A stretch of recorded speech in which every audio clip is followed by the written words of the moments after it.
ඒක ජීවත් වෙන්න තව තවුනන්නේ.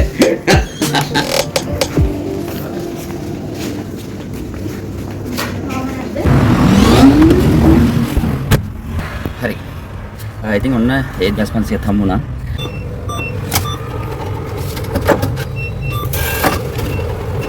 ටිකක් ගත්තා. කොහොමද ඔක්කොම ටික තියෙනවා 12000ක් තියෙනවා. වැඩේ රෙඩි. බිල් එක තියෙනවා ඔන්න. දැන් අපි යා ඒ බැලන්ස් එකත් අපි එකතු කරගමු.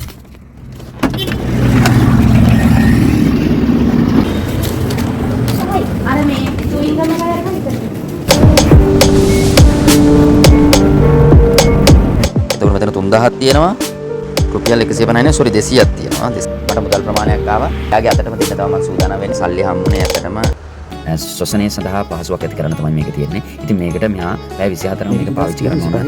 මගේ උපන්දිනේ. ඉතින් මේ උපන්දිනේට ගොඩ දෙනෙක් මම හිතුවත් නැති විදිහට මට ගොඩක් සුබ පැතුම් එක්කලා. ඉතින් මම මේ උපන්දිනේ පිළිබඳව ලොකු අවධානයකින් හිටියේ නැහැ. නමුත් ඔයාලා මේ විදිහට සුබ පැතුම් එකතු කරනකොට මට හිතුණා මගේ උපන්දිනේට යමක් කළ යුතුයි කියන දේ පිළිබඳව පොඩි අදහසක් ආවා. ඉතින් මේ වෙලාවේදී එහෙමයි ඇත්තටම පෞද්ගලිකව විඳින්න තරම් මුදල් ප්‍රමාණයක් සහ ආදරණීයනොත් මේ වෙලාවේ මගේ ළඟ නැහැ.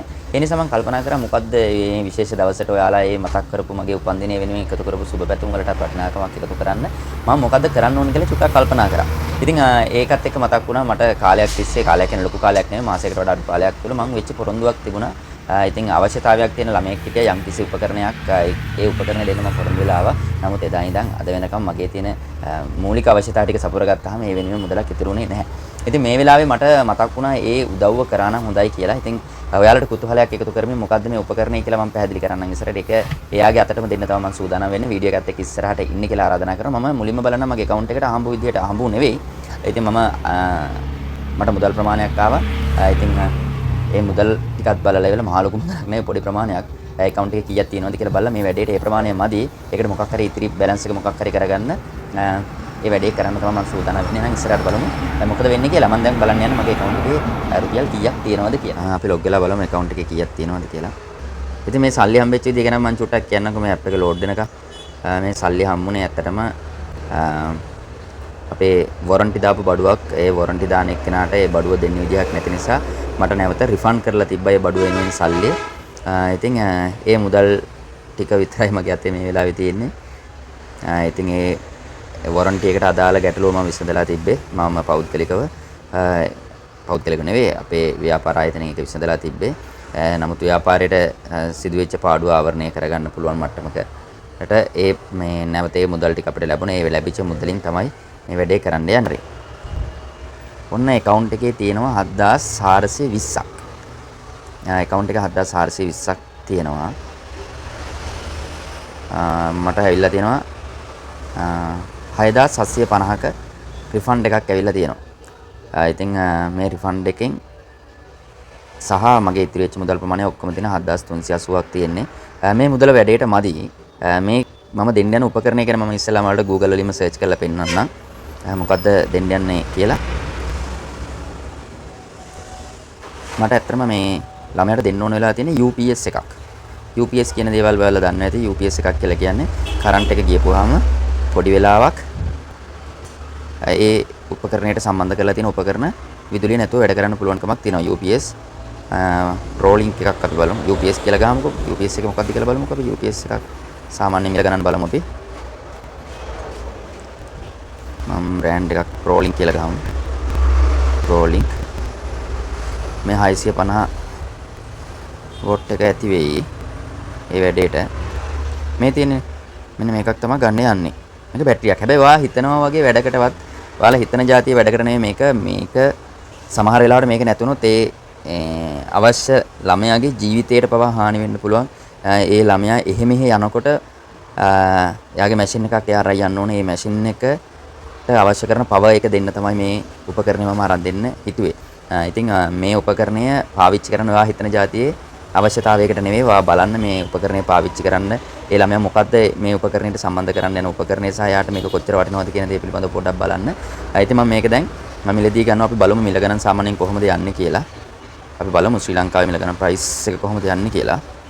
මේ වගේ UPS එකක් සාමාන්‍යයෙන් ඒක 9500 12500 අතර ගාණක් තමයි වෙන්නේ. ඉතින් 9500 12500 අතර ගාණ සමහර විට මේක අපි ගාවත් තිබ්බා දැනට අපි ගාවත් ඔග ස්ටොක් නැහැ අපේ වෙළඳ ව්‍යාපාරේ. ඉතින් මේක අපිට වෙන ආයතනයකින් ගන්න වෙනවා. එතකොට අපිට ගන්න වෙන්නේ සාමාන්‍ය විකුණු මිලකට ගන්න වෙන්නේ. අපි අතේ තිබ්බන සමහර වෙලාවට තොග මිලකටම අරගෙන වැඩේ කරන්න තිබ්බා. ඒත් අපිට මේ අතේ තියෙන මුදලින් නම් තොග මිලකටවත් ගන්න බැරි වෙයි. ඉතින් මං 9500 කියන අඩුම 11000ක්වත් අතේ තියාගෙන වැඩේට යන්න වෙයි. මම දැන් ඉතිරි මුදල හොයාගන්න ඇතර මගේ පර්ස් එකේ කීයක්වත් නැහැ. මං වර පර්ස් එක පෙන්නන්නම්. පර්ස් එකේ කීයක්ද තියෙන්නේ කියලා. දුක හිතෙයි. පර්ස් එක නම් ටිකක් හානිදායක තත්ත්වයකට පත් වෙලා තියෙන ගණන් ගන්න එපා. මේ පර්ස් එක ගැන හිතන්න එපා. පර්ස් එකක් අපි පස්සේ ගමු. මේක ළමයෙක්ගේ ජීවිතයත් එක්ක රඳා පවතින උපකරණයක්. සමහර විට මේ වෙනකොට යාට ඒක හම්බෙලා තියෙනවද දන්නෙත් නැහැ. කමක් නැහැ අපි ගිහිල්ලා බලමු. මගේ පොරොන්දුව මට ඉෂ්ට කරන්න පුළුවන් වෙයි කියලා හිතෙනවා. ඔන්න මගේ පර්ස් එක ඔන්න ගණන් ගන්න එපා. බැංකු කාඩ් එකක් තියෙනවා. මේකේ තියෙන්නේ ළමයි රුපියල් 150යි. හරිද? රුපියල් 150 නේ සෝරි 200ක් තියෙනවා. 200ක් තියෙනවා. ටිකට් එකක් තියෙනවා. ඒක වැඩක් නෑ. හරි. එතකොට අපිට අතන 7300 ගණන් තිබ්බේ. මෙතන 200ත් එක්ක ඇත්තටම 7500ක් වගේ මුදලක් තමයි. ඉතින් එතන අපේ බැංකු account එකේ තියෙන 7300 ගණන් මෙතන 200යි එතන 7500 තව. ඉතින් අපිට අඩුම 11000කටවත් විතර ගන්න පුළුවන් වෙයි කියලා හිතනවා. මොකද මම අඳුරන වෙළඳ ව්‍යාපාර තියෙනවා. ඒකකින් අපි ගමු. එතකොට මට මම දැන් ඉන්නේ අනුරාධපුරේ ඉඳන් යන්න ඕනේ මිහින්තලයට යන්න ඕනේ. මිහින්තලයට යන්න වෙන්නේ වණ්ඩියේ. එතකොට මේකටත් තෙල් චුට්ටක් ගහ ගන්න ඕන. අඩු මේකට රුපියල් 1000ක විතර තෙල් ටිකක් ගහ ගන්න ඕන. ඉතින් මම දැන් කල්පනා කරා අද අපේ ව්‍යාපාරයේ කීයක්ද තියෙන්නේ කියලා. බලමු. එතන තියෙනවා 1යි 2යි 3යි. එතකොට මෙතන 3000ක් තියෙනවා. 1යි 2යි 3යි 4යි 5යි 6යි 7යි 8යි 9යි 10යි. එතකොට මෙතන ඔක්කොම තියෙන ළමයි 4000ක් තියෙනවා. තව මේ ලාච්චුව ඇතුලේ තියෙන පොඩි මුදලක් තියෙනවා. තව මේ විශ්වකොල ටිකක් තියෙනවා. මෙතන රුපියල් 80ක් 90ක් විතර තියෙන්නේ. අපි ඒක එහෙම තියලා මම මේ ලාච්චුවෙන් ගන්නවා. ඉතින් මේ ව්‍යාපාරේ ලාච්චුවෙන් ගන්නවා මම රුපියල් 3000ක් ගන්නවා. මේ තියෙන රුපියල් 3000ක් ගන්නවා ව්‍යාපාරයෙන් මේ වැඩේට. එතකොට අතන 7500 මේ 3000යි ඔන්න මට තියෙනවා 10500ක් තියෙනවා. මේ වැඩේට අඩුම 12000ක්වත් ඕන වෙනවා වැඩේට. මට තව මතක් වුණා ප්ලේස් එකක්. මම ඊයේ දවසේ ව්‍යාපාර ආයතනයකට ගිහිල්ලා පුංචි අලුත් වැඩියාවක් කරා. printer එකක් අලුත් වැඩියා කරලා දීලා ආවා. ඉතින් ඒකේ සර්විස් charge එකක් විදිහට මට බිල් එකක් දාලා ඉවරලා පොඩි මුදලක් ගන්න පුළුවන්. මම ඒකත් ලබා ගන්නවා. එතකොට මෙතන අපිට 10500යි. එතනින් අපිට රුපියල් 1500ක් විතර ගන්න වෙනවා. මේ 1500 දාලා පුංචි බිල් එකක් මම හදාගෙන යනවා. ඔන්න හමුතු අත්දැකීමක් ඒ වෙලාවට මම මොකද කරන්න යන්නේ කියලා. එතකොට මම මේ ව්‍යාපාරයෙන් ගන්න මුදල් වලට මොකද කරන්න කියලා ඔයාලට හිතන ඇතිනේ. ව්‍යාපාරයෙන් එහෙම ගන්න පුළුවන්ද කියලා නෑ. මේ ගන්න දේවල් මම මගේ වැටුපෙන් තමයි අඩු කරගන්නේ. එතකොට මේ ඔක්කොම මේ කරන වියදමම ව්‍යාපාරයට සම්බන්ධයක් නෑ. ව්‍යාපාරයෙන් මගේ මට අය විය යුතු වැටුප් විදිහට මම ඒක අඩු කරගන්නවා. හැබැයි අද ව්‍යාපාරයෙන් මම ඒක ගත්තාම ව්යාපාරයේ අත ඇති මුදල් නම් ඉතාමත් පුංචි ප්‍රමාණයක් තියෙන ගණන් ගන්න එපා. ලොකු ව්‍යාපාර නෙවෙයි. අපි හැමීට ව්‍යාපාරේ ගොඩනගා ගමු. එතකන් අපිට කරන්න පුළුවන් වෙලාවේ හොඳම වෙලාවේ අපි වැඩේ කරමු. ඔන්න මම දැන් බිල් එක දානවා. කරු නෙවෙයි. ඔන්න මම මෙතන කස්ටමර්ගේ නමය දාන්න. මේක ව්‍යාපාර ආයතනයක් මම දානවා. එතන print inspection එතන ලොකු charge එකක් නෙවෙයි. අපි ගිහිල්ලා inspection එකක් කරපු නිසා inspection charge එකක් තමයි ගන්න තියෙන්නේ. software issue එකක් තිබ්බා. ඒක හදලා දීලා ආවා printer. ඉතින් එතනට අපි 10500ක් දානවා. ඉතින් මේ දවස්වල අපිට අවස්ථික පිරිවෙත් එක්ක රුපියල් 1500ක්වත් දාන්න වෙනවා. කරන්න දෙයක් නැහැ. බඩු මොකුත් දැම්මේ නැහැ. අපි ඒ ආයතනයේ මේ විසිට් කරලා ඒ ආයතනයේදී මේ රිපෙයාර් එක කරලා දීලා ආවා. හරිද? ඔන්න අපේ සීල් එකත් අපි ගහනවා.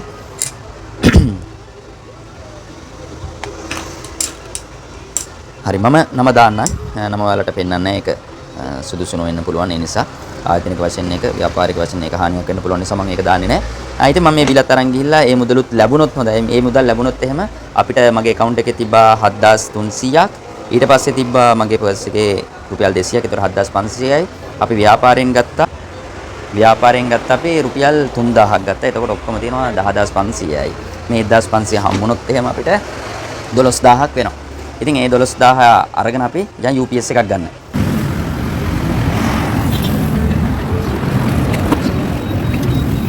හොඳයි. මොන වාහනේට නැග්ගා? අපි දැන් ඉස්සෙල්ලාම යන් කොහෙද? අපි බැලන්ස් එක ගන්න යන්. එතනට ගිහිල්ලා අපේ සර්විස් charge එක අරගෙන ඊට පස්සේ අපි UPS එක ගන්නවා. ඊට කලින් අපිට සල්ලි ගන්න වෙනවා. මම ඒක මාරු කරගන්න ඕනේ. මගේ අනිත් account එකේ තමයි ATM card එක තියෙන. ඒකෙන් මම සල්ලි ටික අරගෙන යනවා. කොහෙද? shop එකට ගිහිල්ලා වෙලා shop එකේ UPS එක අරගෙන මම හිතාගෙන ඉන්නවා කෙලින්ම ඒ ළමයාට දෙන්න යන්න. අපිට කිලෝමීටර 15ක නේ 20ක 25කට වැඩි ගමනක් තියෙයි. උපරිම වුණත් 30ක් විතර තියෙයි.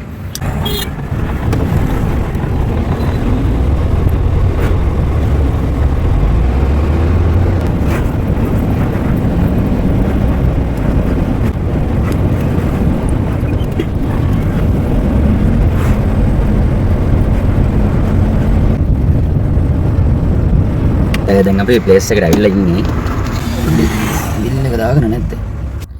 බිල් එක තියෙන මේ බිල් එක තියෙන ඔන්න. දැන් අපි යා ඒ බැලන්ස් එකත් අපි එකතු කරගමු.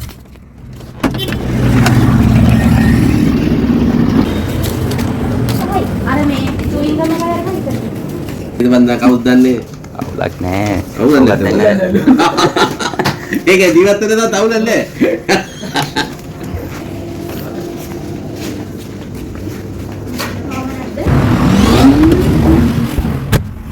හරි. ඉතින් ඔන්න 1500ක් හම්බුණා. සමහර විට වැඩිද මට දන්නේ නැහැ. ඉතින් ඒ අපේ සර්විස් චාර්ජ් එක අපි ලබා ගත්තා. ඉතින් දුන්නත් වැඩි කියලා දුන්නත් ඉතින් දුන්නා. හරි. ඒකම කමක් නැහැ. මොකද අපි සමහර දේවල් අපේ දැනුම කියන දේවල් වලට සමහර වෙලාවට අපි කාලයක් තිස්සේ ඉගෙනගෙන ඉවරලා අපි එක්ස්පර්ට් වුණාට පස්සේ කෙනෙක් වැඩි කාලයක් ගත කරලා කරන්න ඕන දේවල් අපි අඩු කාලයකින් කරලා දීපුවම සමහරවිට ඒකේ වටිනාකම අපි මුදලින් ණය කරොත් සමහර කෙනෙක්ට ඒක වැඩි කියලා දැනෙන්න පුළුවන්. මදි කියලා දැනෙන්න පුළුවන්. ඉතින් ඒක එයාලගේ පුද්ගලයන්ගේ දැනුවත්භාවය සහ නොදැනුවත්භාවය මත හැබැයි මෙතන එහෙම ප්‍රශ්නයක් නැහැ. මම මේ ඔයාලට කියන්නේ ඒ වගේ තමන්ගේ දැනුමට වටිනාකමක් එකතු කරද්දී ඒ දැනුමේ වටිනාකම ඒ පුද්ගලයාගේ දැනුම මට්ටම අනුව සාපේක්ෂව තමයි යාලට ඒක තේරෙන්නේ. මම කිව්ව දේ තේරුණාද දන්නේ නැහැ. හරි වැඩි කතාවක් නැහැ. දැන් අපි ඊළඟට කරන්න තියෙන්නේ අපේ බැංකුවෙන් ගන්න තියෙන සල්ලි ටික ගන්න. මම ඒකට ටග්ගල ඉක්මනට මාරු කරගන්න නම් අනිත් කාඩ් එකට HNB එකේ කාඩ් එකට මාරු කරගෙන අපි ඒකත් අරගෙන ඉක්මනට යන් UPS එක ගන්න. දැන් වෙලාව ඇවිල්ලා 5:41යි. තව අපිට කිලෝමීටර් 15ක් විස්සක් යන්නත් තියෙනවා.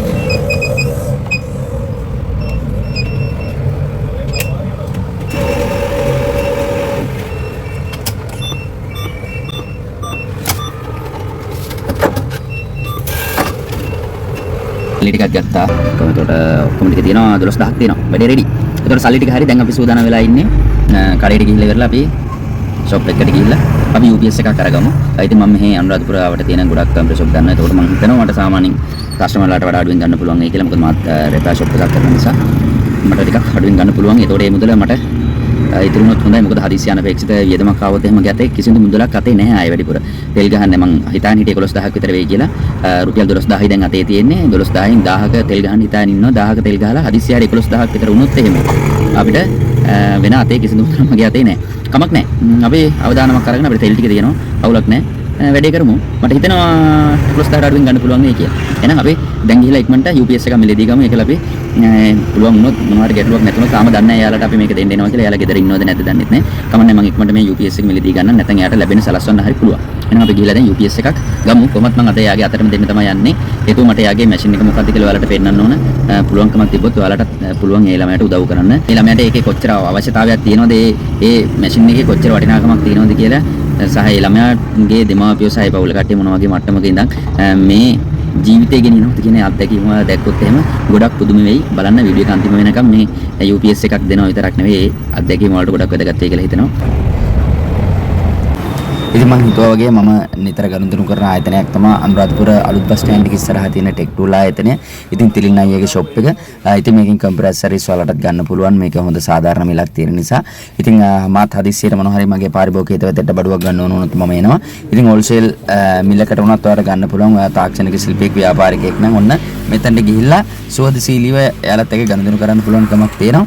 ඉතින් බලමු අපි තෝරගත්තේ DCP කියන එක. අපි හිතුවේ Pro Link එකක් ගන්න මේ වෙලාවේ. Pro Link යාලා ගාව තිබ්බේ නැහැ. DCP එකක් ගත්තා.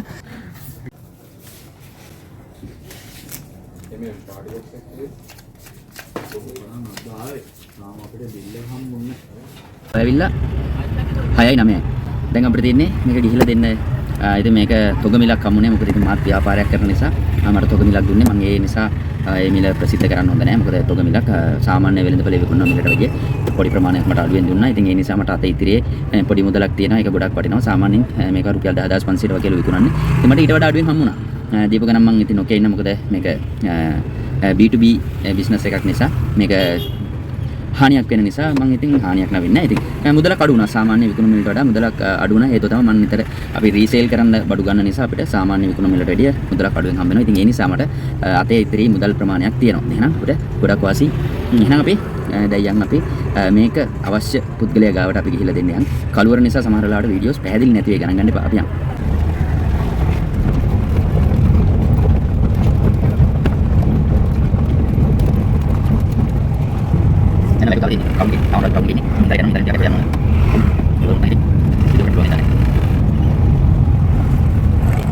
එහෙනම් අපි යන ගමන් තෙල් ටිකකුත් ගහ ගන්න ඕන නිසා නැවතුවා සෙට් එකෙන් රුපියල් 1000ක ප්‍රමාණයක් අපි තෙල් ටිකක් දා ගන්නවා අපේ සුද්දට.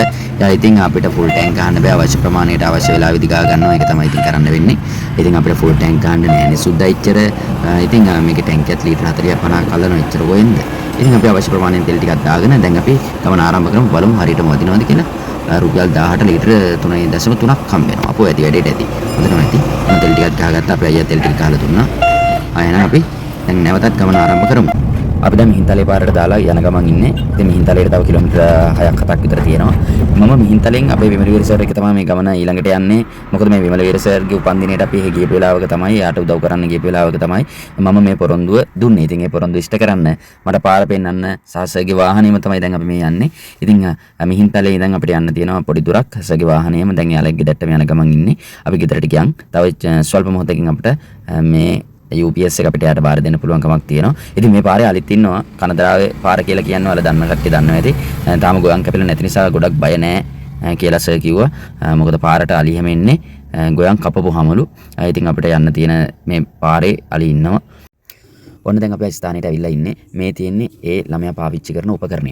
ශ්වසනය සඳහා පහසුවක් ඇති කරන්න තමයි මේක තියෙන්නේ. ඉතින් මේකට මෙහා පැය 24ම මේක පාවිච්චි කරන්න ඕන තත්ත්වයක් තමයි තියෙන්නේ. ඒ නිසා තමයි හදිසි අවස්ථාවකදී විදුලිය ගියොත් සහ ආසන්න රෝහලකට වගේ රැගෙන යන්න ඕනොත් එහෙනම් අපිට මේකට විදුලි බලය සපයා ගන්න තමයි මේ අපි UPS එක මෙයාට දෙන්න පොරොන්දු වෙන්නේ. ඉතින් මේ UPS එක අපි ගෙනලා අපි අන්බොක්ස් කරලා මේක පාවිච්චි කරන්නේත් කොහොමද කියලා එයාලට පැහැදිලි කරලා දුන්නා.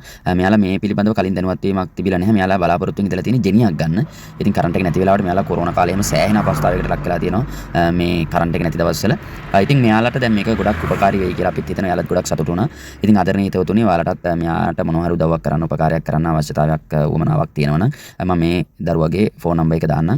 ඉතින් පුළුවන්කමක් තියෙන කට්ටිය ඉන්නවනම් මගේ ප්‍රොෆයිල් එකේ මට කරන උපකාරයක් විදිහට සමගට මේ මගේ උපන්දිනය වෙනුවෙන් මොනවා හරි සුබ පැතීමක් එකතු කරන්න පුළුවන් නම් මේ විදිහට උදව් උපකාරයක් ඒ දරුවට කරලා ගොඩාක් වටිනවා. මට ගොඩක් සතුටුයි එහෙම උදව් කරන කවුරු හරි ඉන්නවනම්. ඉතින් මම මේ විදිහට මේක පාවිච්චි කරන විදිහත් හොඳට පැහැදිලි කරලා දුන්නා. ඉතින් මෙතන මේ දරුවට මේ කාමරේ ඉඳන් මෙයාට මේ වැසිකිලි කැසිකිලි යෑම සඳහා ටිකක් එළියට යන්න ඕන. ඉතින් ආසන්නයේම මෙයා බාත්රූම් එකක් හදනවා. එතනත් අඩුපාඩු ටිකක් තියෙනවා. පුළුවන් නම් ඒ ටිකත් කාට හරි පුළුවන් නම් උදව් කරන්න මම නම්බර් එක දාන්නම්. මම වැඩි විස්තර ඒ වගේ ෆොටෝ වීඩියෝස් එහෙම ගත්තේ නැහැ. මම මෙතනට ගිහිල්ලා මට හිතුණා මම මේ කරන වීඩියෝ එකට ටිකක් මේ විදිහට පුංචි දෙයක් ඇතුළත් කරොත් එහෙම මෙයාට තවත් ලොකු උදව් උපකාර ප්‍රමාණයක් හම්බෙයි කියලා මට විශ්වාසයක් තියෙන නිසා මම මෙතන වීඩියෝ එකක් ගත්තේ. නැත්නම් මම වෙන අභිලාෂයකින් මේක වීඩියෝ කරගත්තේ නැහැ. ඉතින් මම ඒ දෙමාපියන්ගෙන් අහලා ඉවරලා මම හෙව්වා මෙයාගේ මොකද අපි මේ බාණ්ඩ පෙන්නුවාට ඇත්තටම මේ ළමයාට මේ වගේ අවශ්‍යතාවල් තියෙනවද නැද්ද කියලා අදහසක් ගන්න ඕන නිසා මං ලාවට ඒ ළමයාව පෙන්නන්න. ඉතින් ඔයාලා පුළුවන්කමක් තියෙනවා නම් උදව් උපකාර කරන්න. ඒ වගේම තමයි මේ ළමයා අපිට වගේ පහසුවෙන් වැඩ කටයුතු කරන්න බැරි වුණත් මේ උපකරණ සවි කරගෙන ඉතින් එයාගේ කාලයෙන් එයාට තියෙන මේ තනියම එක තැනක ඉඳන් කාලය ගත කරනකොට එයාට අපහසුතාවය මගහරව ගන්න එයා කලා නිර්මාණ ගොඩක් කරලා තියෙනවා. මම ඒවත් මේ වෙලාවේ පෙන්නන්න. ඉතින් ආදරණීය හිතවතුනි මේ අද මට හම්බෙච්ච විශේෂ දවසේ ඔයාලට මම ගස්සනවා අලුත් දක්ෂ දරුවෙක්. ඉතින් එයාට උදව් කරන්න පුළුවන්කමක් තියෙනවා නම් අනිවාර්යෙන් උදව් කරන්න. මේ දෙමාපියනොත් ලොකු නන්දුවකින් සහ කැපවීමකින් මෙන්න මේ දරුවට සෑහෙන එයාලගේ උදව් උපකාරයක් ඇතිව මේ ළමයාව බලා ගන්නවා ආදරෙන්. ඉතින් මේ දෙමාපියන්ට තවත් උපකාරයක් කරන්න සහයෝගයක් දෙන්න කැමති කට්ටිය ඉන්නවා නම් මගේ ආදරණීය දෝතුනි ඔබට පුළුවන් සහයෝගය ලබා දෙන්න.